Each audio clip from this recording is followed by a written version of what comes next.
Hello, my lovelies. Welcome to your reading for November 23rd, 2023. This is a tarot and astrology check-in for the day. I'm doing this every single day for the month of November, tarot and astrology check-ins. So come on down, subscribe, like, save, share, comment, all the things if you enjoy this.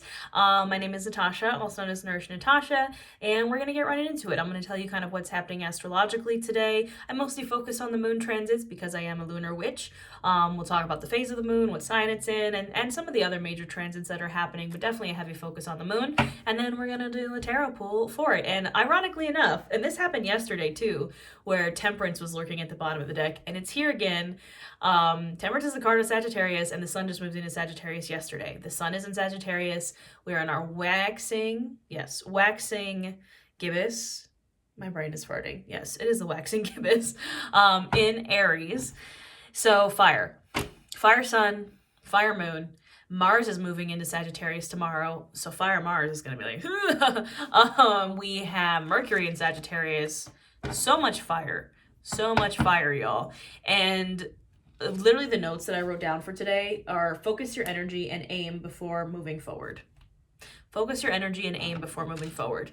That's what Temperance is trying to tell us, because I kind of ranted about it yesterday. Temperance being the card of Sagittarius doesn't really make sense, because if you know Sagittarius, I'm a Sagittarius rising. It's very fiery, spontaneous, chaotic, like unhinged kind of energy.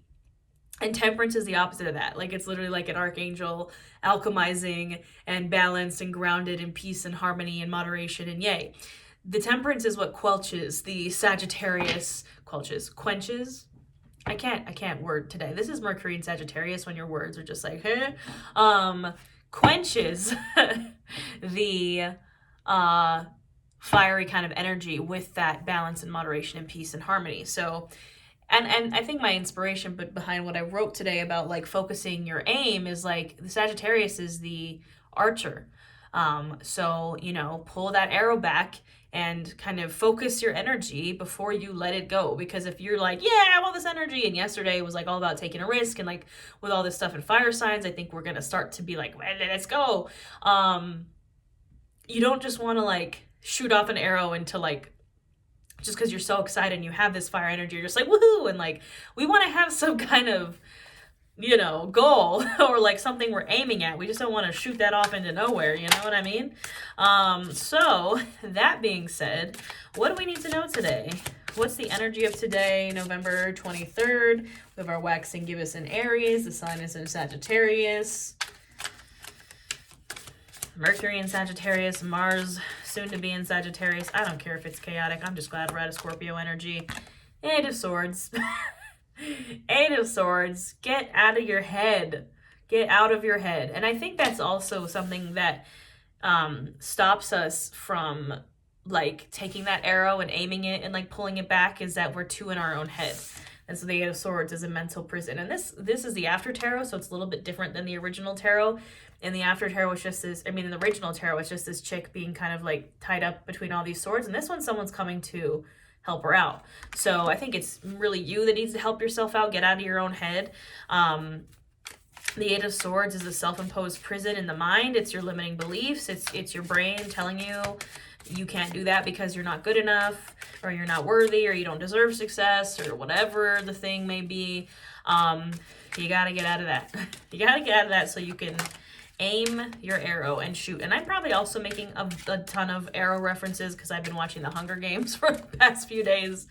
So be Katniss Everdeen, overthrow governments, and aim before you shoot.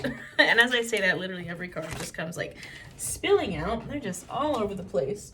Hold on. There's that Knight of Wands again. We had him yesterday. Absolutely. We need to charge forward with direction. Charge forward with direction. Taking a little bit of a risk, taking a little bit of a, the Knight of Wands is the fire pony. He gets kind of a bad rep for being a little chaotic and really fast paced. But sometimes we need that energy if we're trying to get unstuck. And, we're trying to get out of, this came up yesterday, Three of Swords. We're trying to get out of heartbreak and healing. And it's not even, because this is like more of a healing energy, right? The swords have fallen out of this heart. It's kind of bandaged. And, I think what I mean by getting out of like the healing energy is obviously healing is good. We want to heal. However, you can't heal forever. You cannot, yeah, you need to heal and you need to work on yourself and you need to do shadow work. And I'm not saying don't do that, but you have to come out of that at some point.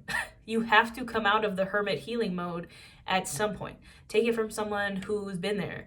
When I turned 25, it was like the worst year of my life. Also, honestly, 25 to like 27, 28, I went through so many major life changes, so many major losses. And I spent a long time healing from that and not moving forward because I needed to heal, which is fair.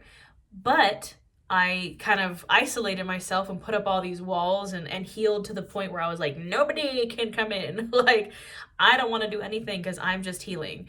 And you can only heal for so long. At some point, you got to put yourself back out there. At some point, like, healing is exhausting, y'all. Healing is so hard and takes so much work. And, you know, healing trauma is just as hard as experiencing the trauma itself. And you can't do that forever. 10 of Wands, you're gonna burn out from healing. Like, you gotta take some time to go and enjoy life and go and smell the roses again. And that's another stage of healing. I think that the really nitty gritty healing, shadow work, crying therapy, like overcoming trauma and healthy coping mechanisms and really heavy healing is like the first stage.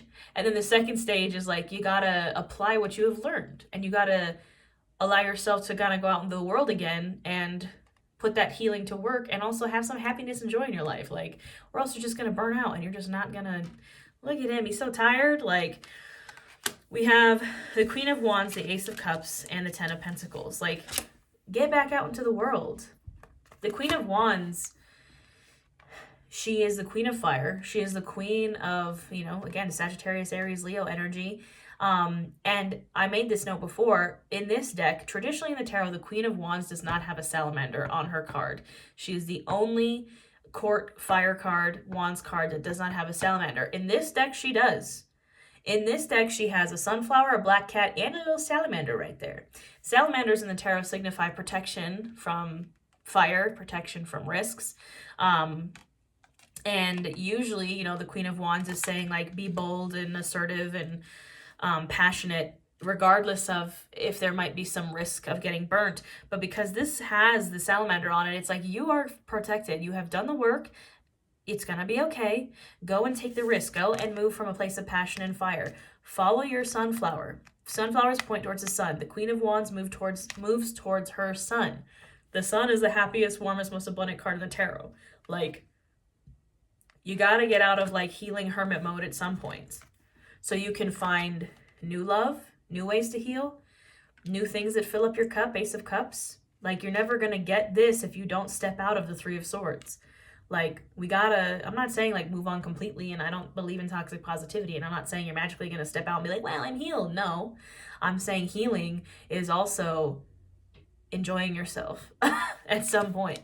10 of Pentacles, because like, we want to get to our 10 of Pentacles. Everybody in the world is trying to get to their 10 of Pentacles, their abundance, their joy, their family, their legacy, community. We're all trying to get there. How do we do that? What else do we need to know?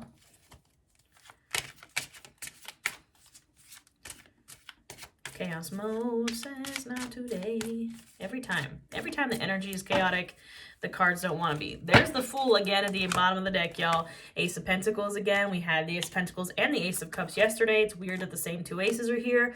5 of Wands, you know. 6 of Swords, yeah. We need to move on from the 5 of Wands. I said it yesterday. We had the 5 of Swords yesterday. Now we have the 5 of Wands. The Mars and the Mercury in Sagittarius and the Moon in Aries, and the Sun in Sagittarius, people are going to be 5 of Wandsing all over the place. People are going to be chaotic, fighting fire all over the place. Move on. Don't even get sucked into it. 6 of Swords is a card of moving on to calmer shores. Do not pass go. Do not collect $200. Do not let people pull you into your nonsense. Focus on your aces. Ace of Pentacles, Ace of Cups. And again, we have that Fool at the bottom of the deck. Take that risk if you haven't already, my friends. I'm going to say it a bajillion times. I will say it again. All right, let's clarify. We already have the Empress at the bottom of the deck. This is that we still have Venus and Libra energy, Taurus and Libra energy, luxury energy, Venus energy. Definitely make sure you're still making self-care a priority through all of this. What else do we need to know on November 23rd? Five of Pentacles. We don't want to be here anymore.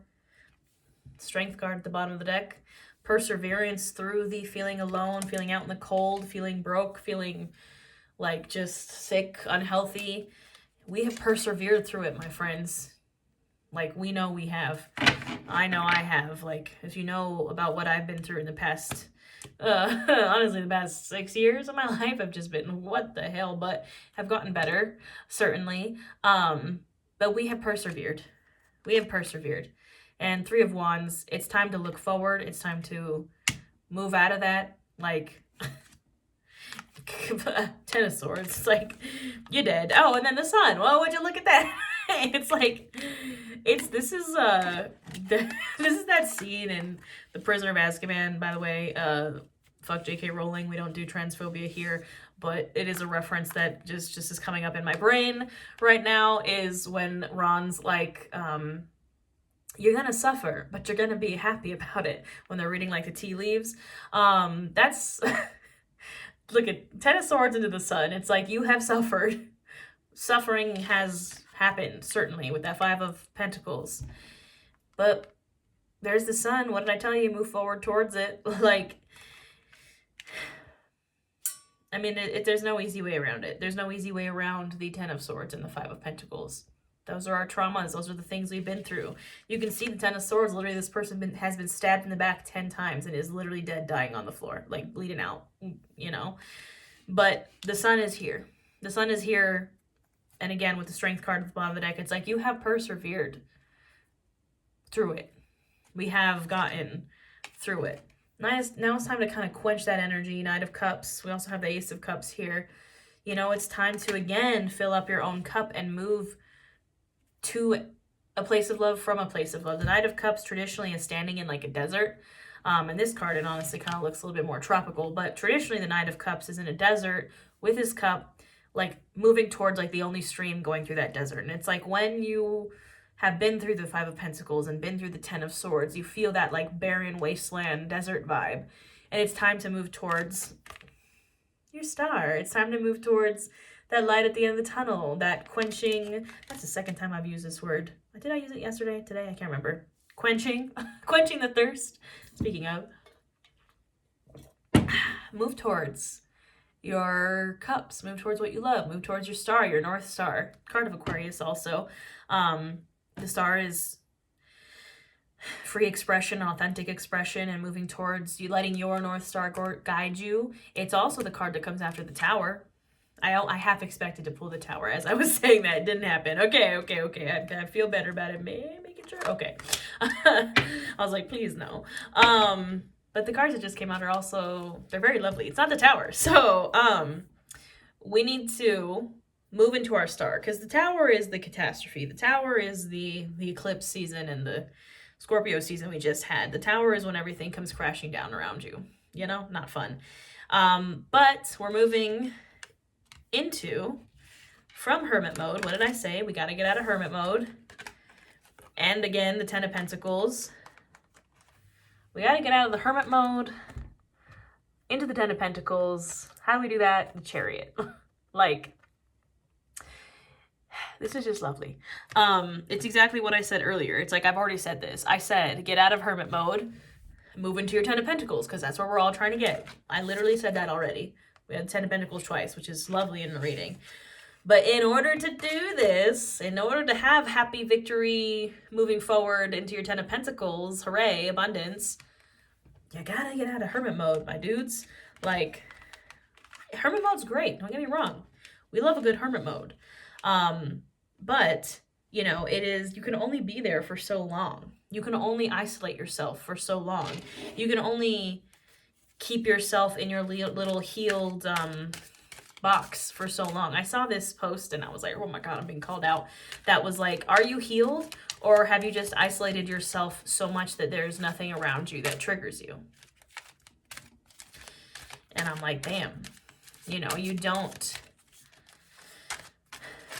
When you heal yourself to a point of isolation and you cut off, you know, for sure you've done the work. You've cut off all the unhealthy coping mechanisms and like all the unhealthy people. And you're like, I'm a boundary queen. As I'm saying that, the Queen of Swords is like, yeah, boundaries. But you gotta open your hand to receive at some point. You know, you can't just boundary yourself into never ever leaving the house or leaving your safe space again. You know what I mean? What else do we need to know? Yep, there's the Three of Swords again. You don't want to get stuck here. We don't want to get stuck in the Three of Swords, in the heartbreak, in the trauma, in the healing. Because Three of Swords already came out, again, earlier with, you know, with the bandage around the heart. You don't want to get stuck there. It can be very easy to get stuck there when you've been through a lot of stuff. What else? Anything else we need to know on this day, November 23rd? Three of Cups, absolutely. That's how we get out. That's how we get out of the Hermit and the Three of Swords. Lots of threes here, by the way. 333. Usually your guides watching over you. But the Three of Cups, I mean, you can see the kind of opposite energies here. Look at that. It's like Swords to the heart, or three cups kind of equally pouring into this heart and it pouring into them. Like, which heart would you rather have? I'd rather have this one. Three of Cups is a card of community, of friendship, of celebration with your squad, of, you know, going out and having a good time. That's what we got to do, you know? It's like, you know, it's healing to the heart to do that. On top of, you know, therapy and the trauma work and, you know, learning healthy coping mechanisms, all that jazz. Community and friendship and love. You know? And then that's it. Like, that's all there is. We could have honestly just pulled these two cards and be like, there you go. That's the reading for today. That is the reading for today, my friends. November 23rd, 2023. I hope you enjoyed. As always, like, comment, save, subscribe, share, all those buttons. Helps the small business out. If you'd also like to help the small business out, you can join my membership here. We do live yoga, live tarot, live new moon and full moon workshops. It's kind of like, I think about it as like a Patreon. If you want to support me in a very small way, it's only $9.99 a month. You can just hit the join button to join that. If you want to book a personal reading, those are half off. If you want to learn witchcraft and wellness, the moon phases and all that jazz, my witchcraft wellness courses, my bundle, and my ebooks are half off until the end of the month. And this is the last time they're going to be on sale for a very, very long time. So grab them while you can. My personal readings almost never go on sale. This is honestly the first time I've ever really run a half off sale on them, and probably the last. So if you want any of those things, everything will be linked in the description box below. And I'm going to see you here every day for the month of November doing these readings. So I'll see you tomorrow.